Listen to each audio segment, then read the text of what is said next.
الحمد للہ حمدا کثیرا کما امر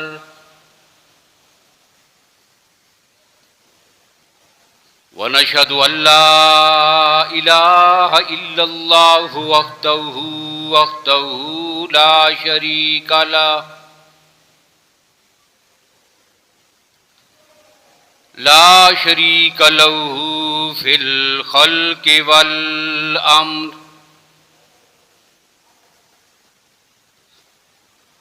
ارغاما لمن جحد به وکفر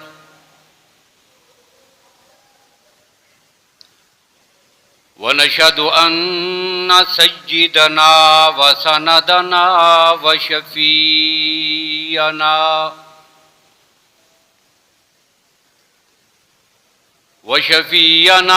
محمدا عبده ورسوله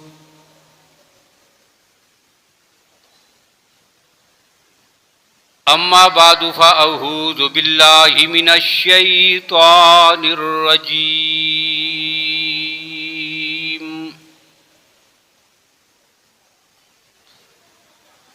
بسم اللہ الرحمن الرحیم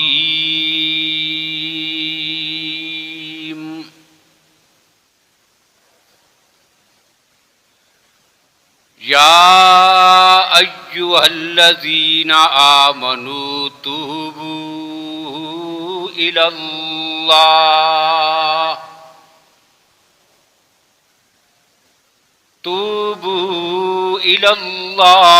توبۃ نصوحا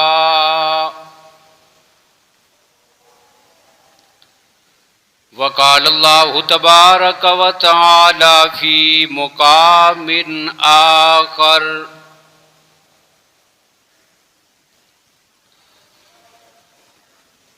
قل یا عبادی الذین اسرفوا علی انفسہم لا تقنطوا من رحمت اللہ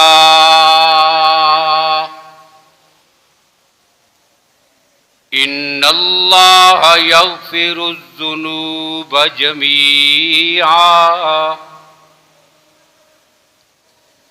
انہ هو الغفور الرحیم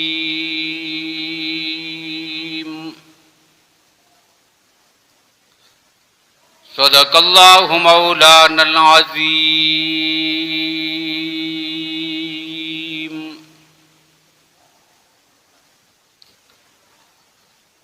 اللہم صلی علی محمد وعلی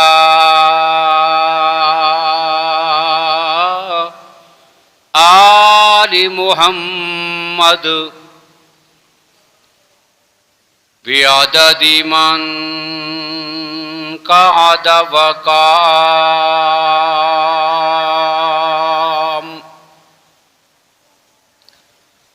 وصلی علی محمد وعلی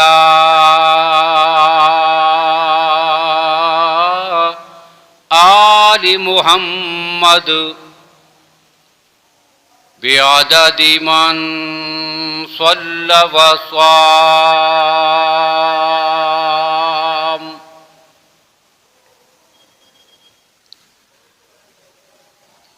قابل صد احترام بزرگوں، بھائیوں، عزیز دوستوں،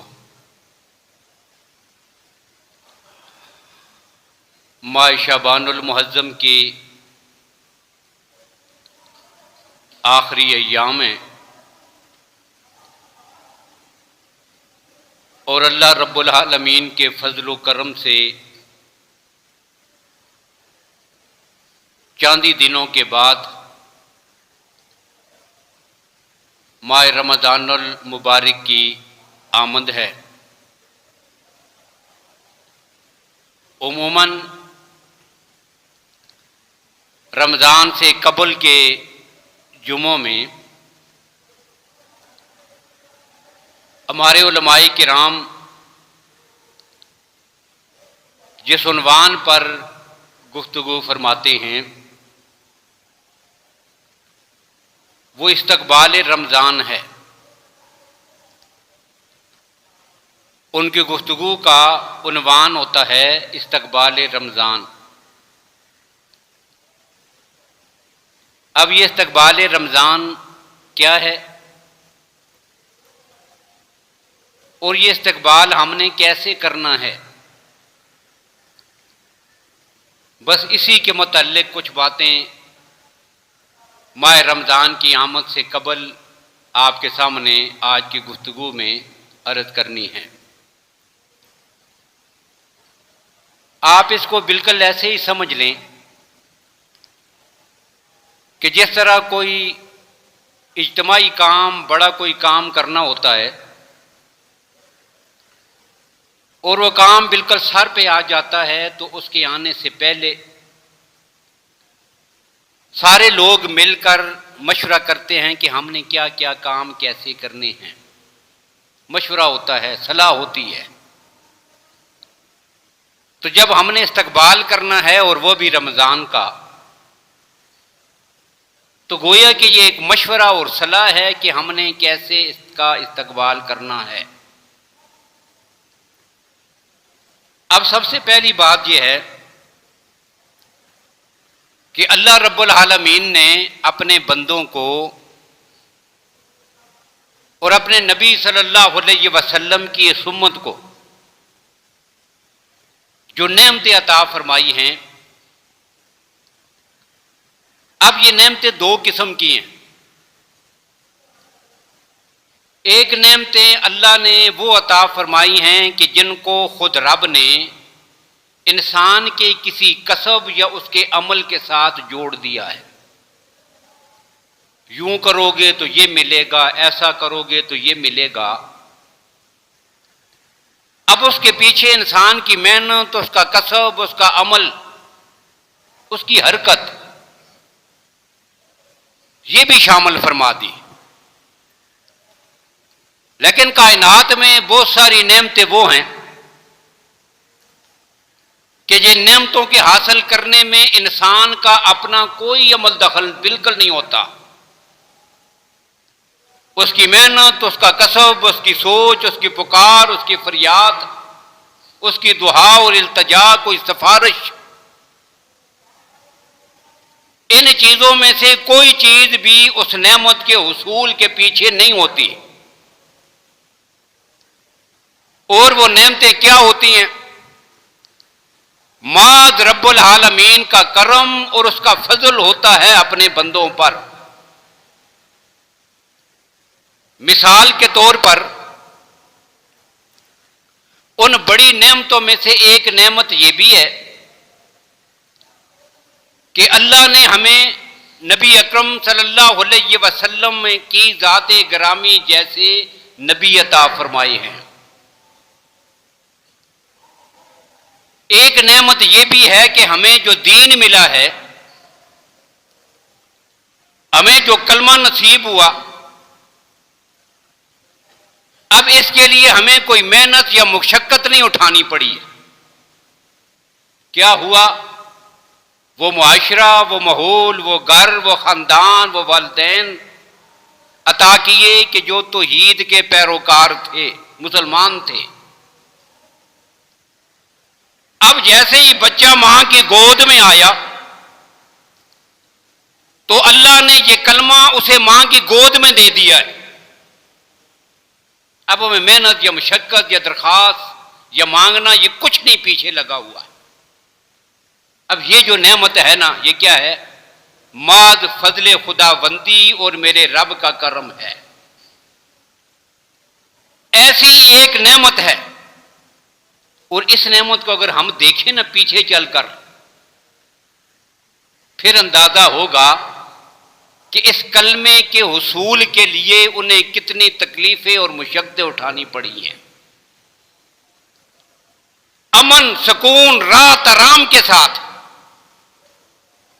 گھر میں بیٹھے ہوئے پورے اکرام کے ساتھ، پیدا ہوتے ہی ماں کی گود میں جو کلمہ مجھے میسر آیا، یہ کلمہ تو حضرت بلال کو تپتی ریت پہ اپنے آپ کو لٹا کر، تپتے انگاروں پہ اپنے آپ کو گھسٹوا کر، جسم کی چمڑیاں ادھیڑ کر،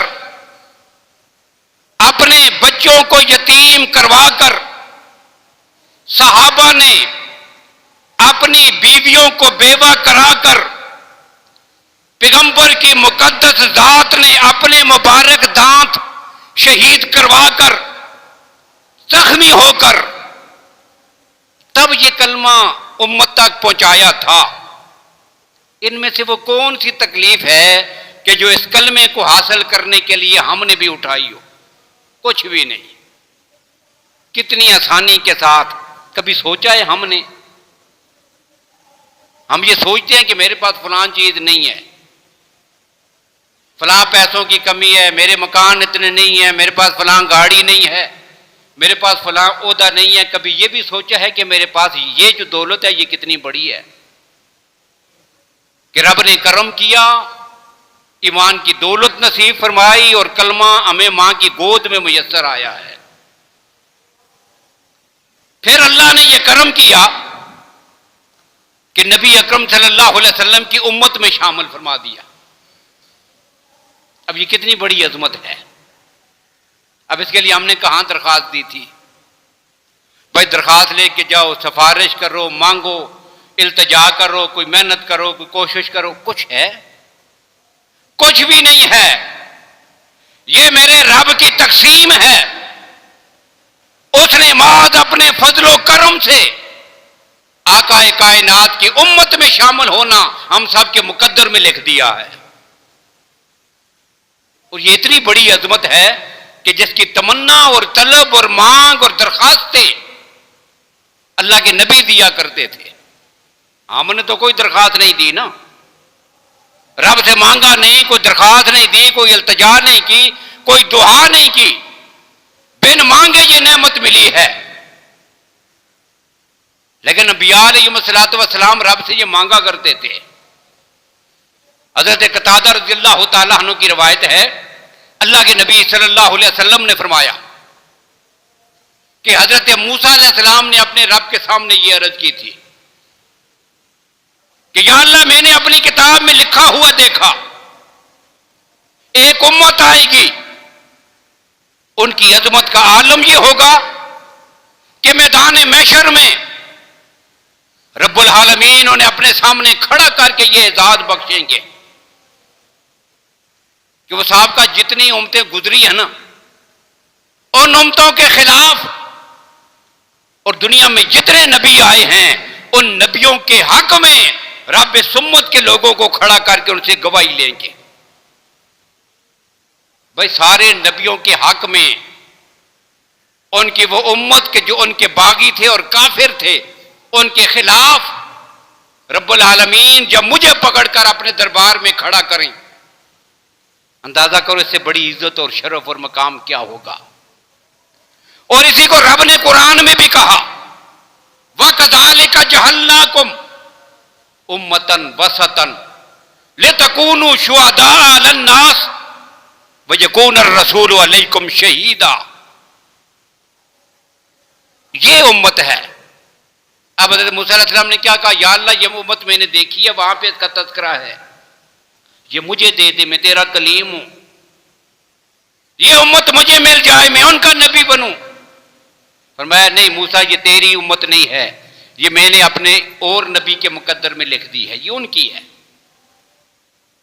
پھر کہا کہ یا اللہ میں نے دیکھا اپنی کتاب میں اس امت کے تذکرے موجود ہیں، زمین کے جس چپے پر عبادت کریں گے تو وہی سے قبول کرے گا، جو مال غنیمت ہوگا ان کے لیے حلال اور جائز ہوگا، جب انہیں پانی نہیں ملے گا مٹی پہ ہاتھ پھیر کے جسم پہ پھیریں، ان کا جسم میں نہیں ہڈیاں بھی پاک ہو جائیں گی۔ یا اللہ یہ مجھے عطا کر۔ نہیں میں نے اپنے آخری نبی کے لیے بچا کے رکھی ہوئی ہے۔ یا اللہ میں نے ایک امت کا تذکرہ دیکھا ہے جو تیری راہ میں جہاد کریں گے اور دنیا کے سب سے بڑے فتنے کا کلا کما بھی دجال کو کیفر کردار تک پہنچانا بھی اس امت کے مقدر میں ہے، وہ مجھے عطا کر۔ اللہ نے فرمایا نہیں، میرے نبی وہ میں نے آخری نبی کو عطا کر دی ہے۔ یا اللہ میں نے ایک امت کا تذکرہ دیکھا ہے، یہ ایسی امت ہے وہ 5 نمازیں پڑھیں گی، آپ ان کو 50 کا ثواب دیں گے۔ وہ ایک نیکی کرنے کا ارادہ کرے گی، صرف ارادے پر ایک نیکی لکھ دی جائے گی۔ جب نیکی کر بیٹھیں گے اللہ کہتے ہیں پھر ایک کے بدلے میں 10، 700 گنا تک، اور 700 سے بھی بڑھا چڑھا کر انہیں عطا کروں گا۔ یا اللہ یہ امت مجھے عطا کر۔ اللہ نے فرمایا نہیں، میں نے اپنے آخری نبی کو عطا کر دی ہے۔ اور جب حضرت موسیٰ مانگ مانگ کے آخر میں کیا کہتے ہیں؟ کہتے ہیں یا اللہ اگر یہ امت مجھے نہیں عطا ہوتی، مجھے اس نبی کی امت میں شامل فرما دے کہ جس نبی کو یہ امت تو عطا کرے گا۔ اب مجھے بتائیں اس نعمت کے حصول کے لیے ہم نے کس سے مانگا تھا؟ کہاں پہ درخواستیں دی تھی؟ کہاں پہ جا کے سفارشیں کروائی تھی؟ یہ میرے رب کی وہ نعمتیں ہیں کہ جو بعد اپنے فضل و کرم سے اللہ نے اس امت کے مقدر میں لکھ دی ہیں۔ اب انہی نعمتوں میں سے ایک اور نعمت ہے بھائی جو آنے والی ہے، کیا؟ ماہ رمضان المبارک، جس میں اللہ نے اپنے بندوں کی بخشش کے سارے سامان اکٹھے کر دیے، شروع سے لے کر آخر تک۔ پہلا دن، دوسرا دن، ایک سلسلہ چل پڑے گا۔ رب پھر اپنے بندوں کی عبادت کو محفوظ کرنے کے لیے ان کو بہکانے والوں کو بھی قید کر دیں گے۔ نیکیوں کا ریٹ، اس پہ قیمت، اجر و ثواب بڑھا دیا جائے گا۔ کرتے کرتے تمام اشروں کو تقسیم کر دیا جائے گا۔ یہ رحمت ہے، یہ برکت ہے، یہ بخشش ہے، یہ جہنم سے آزادی ہے۔ اور پھر بھی آگے چل کر جو کسر رہ جائے گی نا، اسے لیلۃ القدر میں پورا کر دیں گے۔ پھر بھی جو کسر بچ جائے گی اللہ پھر اس کسر کو جا کر عید کی آخری رات میں، جسے لیلۃ الجائزہ کہتے ہیں، اس میں ختم کر دیں گے۔ اب یہ اتنا بڑا انعام، یہ بھی اللہ نے بن مانگے اس امت کو یہ نعمت عطا فرمائی ہے۔ اور یاد رکھیے گا رمضان کے فضائل انشاءاللہ آگے چلیں گے اگلے جمعہ سے انشاءاللہ پورا مہینہ میں۔ ایک بات ابھی یہاں پہ کہہ دوں کہ ماہ رمضان اور باقی 11 مہینوں میں فرق کیا ہے، تو اس فرق کو سمجھنے کے لیے ایک بات کہہ رہا ہوں کہ سال کے 11 مہینے اللہ کے بندے اپنے رب کی رحمت کی تلاش میں ہوتے ہیں۔ یہی ہوتا ہے، ہم تو غافل ہوتے ہیں، لیکن اللہ کے نیک بندے سال کے 11 مہینے کیا کرتے ہیں؟ اپنے رب کی رحمت کو، اس کے فضل کو، اس کے کرم کو تلاش کرتے ہیں۔ سال کے 11 مہینے اللہ کے بندے اپنے رب کی رحمت کو تلاش کرتے ہیں، اور رمضان میں اللہ کی رحمت اللہ کے بندوں کو خود تلاش کرتی ہے۔ بس یہ فرق ہے رمضان میں اور غیر رمضان میں، کہ جس رحمت کے پیچھے اللہ کے بندے پھرتے ہیں نا ڈھونڈنے کے لیے، یہ مہینہ آتا ہے تو وہ رحمت اللہ کے بندوں کو ڈھونڈنے کے لیے خود ان کے پیچھے پھرتی ہے۔ تو یہ مہینہ ابھی اللہ کے فضل و کرم سے ان قریب آنے والا ہے۔ اللہ سب کو اس کی عبادت نصیب فرمائے۔ اب میں کہنا یہ چاہ رہا تھا کہ ہم نے کرنا کیا ہے۔ اب کرنے سے پہلے ایک جملہ میں نے کہا، استقبال رمضان۔ عنوان رکھتے ہیں ہمارے علماء کرام، کیا؟ استقبال رمضان۔ اب یہ لفظ بڑا اچھا ہے، جامع لفظ ہے۔ اس لفظ نے ہمیں ایک بات بتائی ہے۔ بات کیا سمجھائی؟ بات یہ سمجھائی کہ جو آنے والا ہے وہ پچھلوں کی طرح نہیں ہے، وہ پہلوں کی طرح نہیں، ان سے زیادہ بڑھ کر عزت اور عظمت والا ہے۔ کیوں؟ استقبال کس کا ہوتا ہے؟ ایک عام آدمی کا کوئی استقبال نہیں ہوتا، ہم گھر میں جائیں گے کیا استقبال ہوگا؟ باہر گلی میں نکلے کوئی استقبال نہیں، گھر کو گئے کوئی استقبال نہیں، واپس آئے کوئی استقبال نہیں، بازار میں پہنچے کوئی استقبال نہیں۔ استقبال کس کا ہوتا ہے؟ کسی بڑی شخصیت کا۔ تو جب کہا نا استقبال رمضان، تو اس لفظ نے بتا دیا کہ یہ رمضان عام مہینوں کی طرح نہیں، یہ ان سب سے بڑھ کر فضیلت والا ہے۔ اور پھر استقبال میں بھی فرق ہوتا ہے۔ جو آنے والا اس کا استقبال ہم کرتے ہیں نا، اس کی حیثیت کو سامنے رکھ کر آدمی اس کا استقبال کرتا ہے۔ مادہ پرستی کا دور ہے، اور اس دور میں بھی سب سے بہترین استقبال اسی کا ہوگا کہ جس سے انسان کو سب سے زیادہ فائدہ پہنچ رہا ہو۔ ایک آدمی راول پنڈی سے آ رہا ہے جی، اب میں اس کا استقبال کسی اور رنگ میں کروں گا۔ ٹھیک ہے جی، پنڈی سے آیا ہے، چلو کھانا اچھا سا پکا کے اس کو کھلا دیں گے، یہ اس کا استقبال ہے۔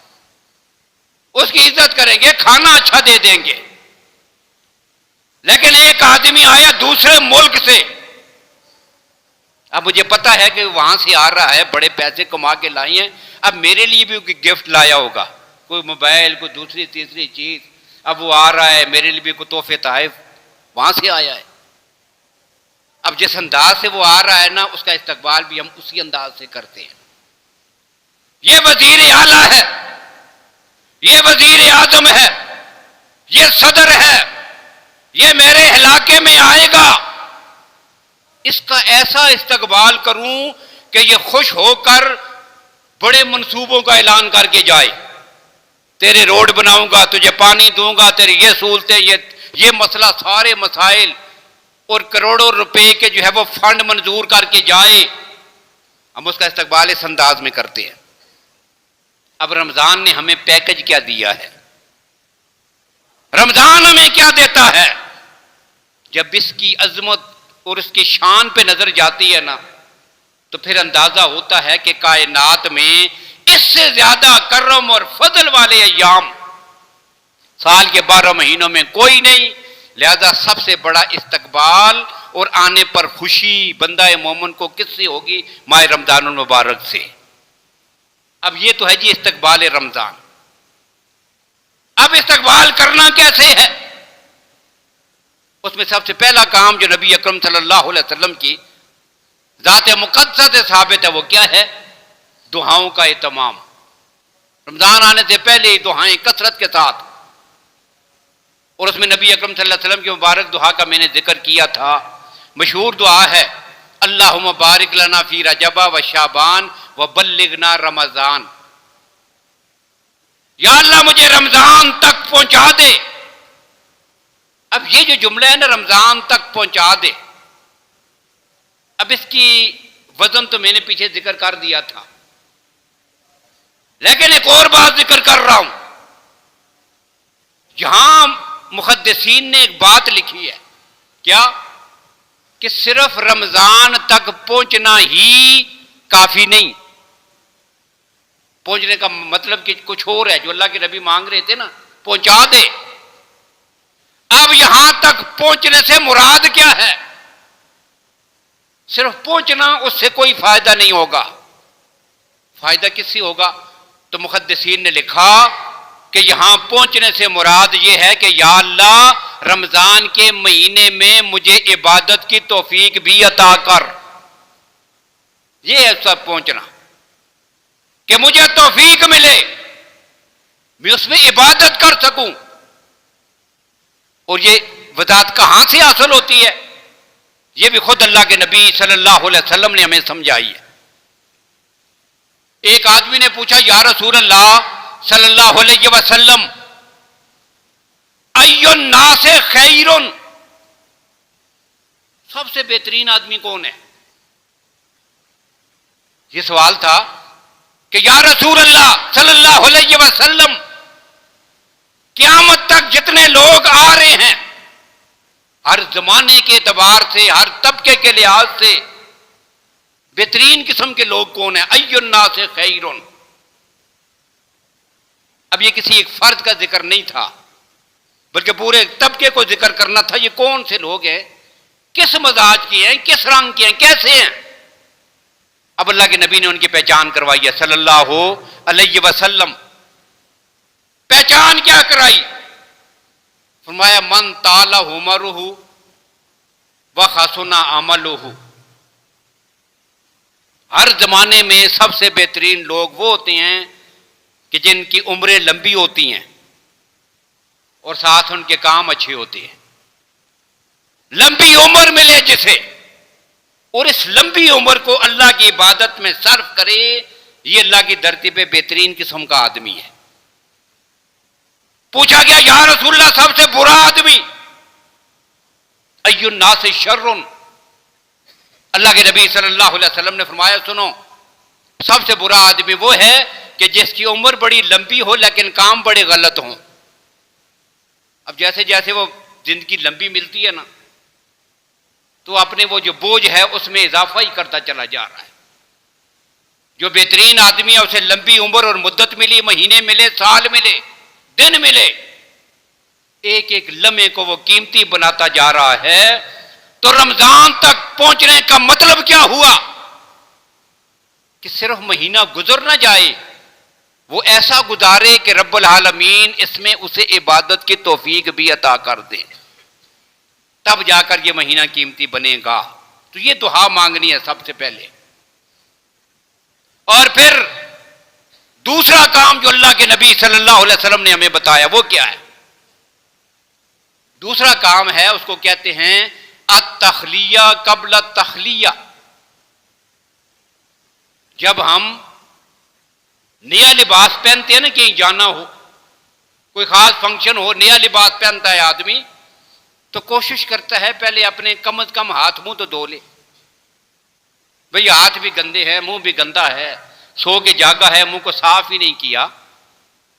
ایک تو یہ ہے کہ اچھی طرح غسل بھی کرے، وضو کرے بہترین، پھر اس کے بعد کپڑے پہنے گا.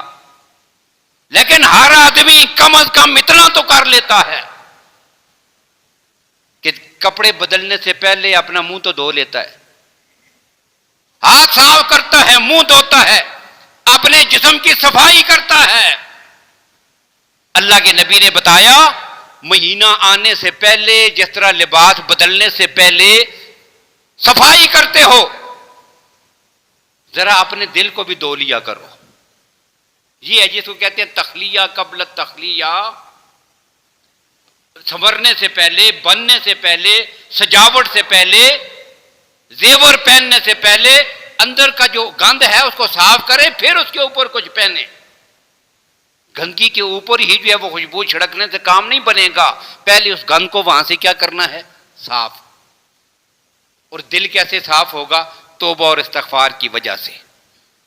اور میرا رب تو اتنا کریم ہے، اتنا کرم والا رب ہے کہ توبہ اور استغفار کے باب میں جو ہمارے محدثین نے حدیثیں نقل فرمائی، جب اس پہ بندے کی نظر جاتی ہے نا تو اتنا حوصلہ بڑھتا ہے بندہ مومن کا کہ وہ یہ سمجھتا ہے کہ میرا رب مجھے ضرور بخشے گا. اتنا کرم ہے میرے رب کا. اب یہاں پر ایک مثال لکھی ہمارے محدثین نے. نبی اکرم صلی اللہ علیہ وسلم کی مسجد نبوی میں ایک آدمی داخل ہوا. اب جیسے وہ دروازے سے اندر آنے لگا نا تو دیکھا کہ لوگ سارے باہر نکل رہے تھے. ادھر سے لوگ باہر نکل رہے ہیں، آگے سے وہ آدمی ادھر سے آ رہا ہے، دروازے میں آمنے سامنے ہو گئے. اب وہ آدمی ان سے سوال کرتا ہے، کہتے ہیں نماز پڑھ لی ہے؟ اب نکلنے والا جانے والے جو باہر ہیں نا اسے کہتے ہیں ہاں تو جماعت تو ہو گئی ہے، تو دیر سے آیا ہے. اب بس اتنا اس کا قصور تھا کہ وہ کسی غلطی اور کوتاہی کی وجہ سے یا سفر پہ تھا یا کسی وجہ سے وہ جماعت میں شامل نہیں ہو سکا. یہ اس کی غلطی تھی. لیکن شوق اور عبادت کا وہ جذبہ اور ایمانی کیفیت یہ تھی کہ جیسے ہی اس نے سنا جماعت ہو گئی ہے، اب اس کی زبان سے صرف آ نکلی ہے، اوہو ہو گئی ہے جماعت. بھائی اس کی زبان سے جو آ نکلی ہے نا، اب وہ سامنے والے جو جواب دینے والے آدمی تھے وہ تو صاحب بصیرت تھے. اللہ نے ان کے دل کی آنکھوں کو روشن کیا ہوا تھا. اب وہ سمجھ گیا یہ اس نے اپنے دل سے اندر جو دل پہ چوٹ لگی ہے نا، جو لفظ آ کہا نا، او خو یہ کیا ہو گیا؟ اب یہ آ بڑی قیمتی ہے۔ اب اسے کیا کہا؟ اسے کہتا ہے بھائی چلو ایک سودا کرتے ہیں۔ سودا یہ کرتے ہیں کہ میں اپنی جماعت کی نماز کا ثواب تجھے دیتا ہوں، اور خدا کے خوف کی وجہ سے تیرے منہ سے جو آ نکلی ہے یہ مجھے دے دے۔ اب اس اللہ کے بندے نے دیر ہی نہ کی، جسے جماعت کے ساتھ نماز پڑھنے کا شوق تھا نا، اس نے دیر ہی نہیں کی۔ اس نے کہا کہ ٹھیک ہے، میں تیری جماعت کی نماز قبول کرتا ہوں اور اپنی آت تجھے دیتا ہوں۔ خیر باتیں ہو گئی، چلے گئے۔ رات کو جا کے یہی آدمی سو گیا جس نے سودا کیا تھا، اپنی جماعت کی نماز دی تھی، اور ایک بندہ کی اللہ کے خوف کی وجہ سے زبان سے نکلی ہے وہ خریدی تھی، سو گیا۔ اب کیا ہوا؟ رات کو ایک منظر دیکھتا ہے، فرشتہ سامنے آ کر اسے کہتا ہے اللہ کے بندے تو نے بڑا زبردست سودا کیا ہے، اور یہ جو آج تو نے سودا کیا ہے نا بہت قیمتی سودا ہے، اس کی قیمت کا اندازہ تو تجھے اللہ کے حضور پیش ہو کر ہی ہوگا، لیکن نقد صلہ یہ ملا ہے کہ اس آ کی وجہ سے اللہ نے جتنے نمازی تھے سب کی نمازوں کو اپنی بارگاہ میں قبول کر لیا ہے۔ تو رب اتنا کرم والا ہے۔ اب کام کیا کرنا ہے کہ رمضان آنے سے پہلے ہی اس دل کے برتن کو صاف کریں۔ باہر سے کوئی چیز آنے والی ہو نا تو پرانے برتنوں میں، گندے برتن میں آدمی نہیں ڈالا کرتا، برتن دھو لیا کرتا ہے، اور ایک دن کا گندا برتن ہو تو تب بھی کتنا خراب ہوتا ہے۔ 11 مہینے جس برتن کو ہم نے بالکل کالا سیاہ کر دیا ہو، کیا سمجھتے ہو کہ رمضان کی رحمتیں اور برکتیں ہم نے اسی برتن میں ڈالنی ہیں؟ اس لیے میرے نبی نے سکھایا یہ ہے کہ بس تیار ہو جاؤ، اللہ کی رحمت آئے گی، لیکن آنے سے پہلے اپنے دل کے برتن کو دھو کر تیار کر لو۔ اب یہ رحمت اسی دل پہ برسے گی جو برتن صاف ہوگا، یہ وہ کفیت ہے۔ اب ایک کام یہ کرنا ہے، اب انشاءاللہ انہی چیزوں پہ رمضان میں تفصیلی بات بھی چلے گی، اور آخری بات جو کہتا ہوں اس کو انشاءاللہ آئندہ تفصیل سے کرنا ہے، وہ یہ ہے کہ ہم اپنے قیمتی اوقات کو بہت زیادہ ضائع کرتے ہیں عام زندگی میں بھی، لیکن رمضان کے جو اوقات ہیں نا وہ عام 11 مہینوں کی طرح نہیں ہیں۔ کم از کم ہم رمضان کا جو مہینہ ہے نا یہ کتنے گھنٹے کا ہوتا ہے پتہ ہے؟ پورا مہینہ تقریباً 780 گھنٹے بنتے ہیں، پورے مہینے کے 780 گھنٹے، 20-30 روزے ہوں نا تو یہ 780 گھنٹے بنتے ہیں۔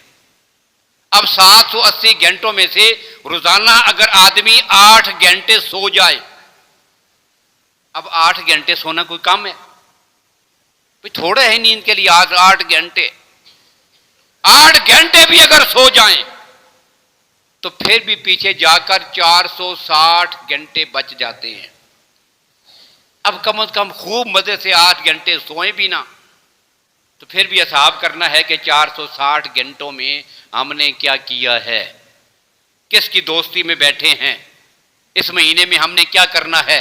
اب انشاءاللہ اس پر اگلے جمعے کو گفتگو ہوگی کہ ہمارا تعلق کس سے ہے، ہماری دوستیاں کس سے ہوتی ہیں، کہاں پہ ہم اپنے وقت کو ضائع کرتے ہیں، کس کے پاس بیٹھنے سے کیا ملے گا، کن کے ساتھ جڑنے سے کیا ملے گا، اور رمضان کو ہم نے کیسے گزارنا ہے، اس کا ٹائم ٹیبل بنا کے رکھیں اپنے پاس۔ تو انشاءاللہ اس پہ آئندہ گفتگو ہوگی۔ اللہ تعالیٰ ہم سب کو اس مہینے کی قدر کرنے کی، پہلے سے تیار ہونے کی، توبہ کی، استغفار کی، اپنے رب کی ذات سے مانگنے کی، اور پھر اس مہینے کو پا کر اس میں عبادت کرنے کی توفیق میسر آئے۔ وآخر دعوانا ان الحمد للہ رب العالمین۔